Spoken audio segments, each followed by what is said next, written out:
At the moment, they are in a holding position in international waters somewhere off the coast of Turkey. They were meant to arrive, well, frankly, on Thursday, and there have been all sorts of delays.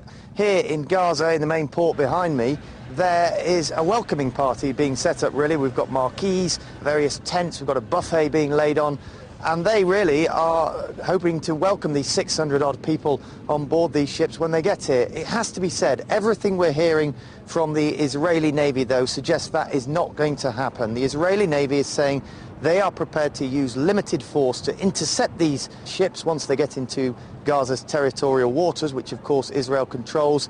And just up the coast from here, in the Israeli city of Ashdod, the Israelis themselves are preparing a sort of temporary passport control centre where they say they're going to tow these ships and process these 600 people there. 40 buses are waiting apparently to take them to Tel Aviv airport where Israel says they'll be deported.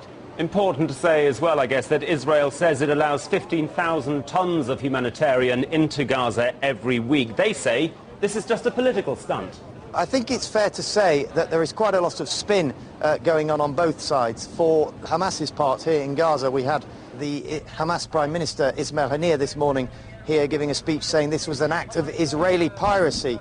On the other side, all week, Israeli press officers have been briefing journalists, shall we say, to say that really the aid coming in on these boats is not necessary. They say, as you say, 15,000 tons of aid coming in every week. However, the United Nations here in Gaza, who refer to this blockade as a medieval siege, would say that 15,000 tons is only 25% of what was coming into Gaza before this blockade was imposed. And of course, since then, we've had a major conflict with Israel just over a year ago in which some thousands of homes were destroyed. And the fact of the matter on the ground is, whoever's fault it is, I can tell you that the idea that everything is okay, just fine in Gaza, is simply not true. It's not uncommon to see young people sifting through rubble to try and recycle bits of old concrete. Such is the shortage of reconstruction materials to allow people to rebuild.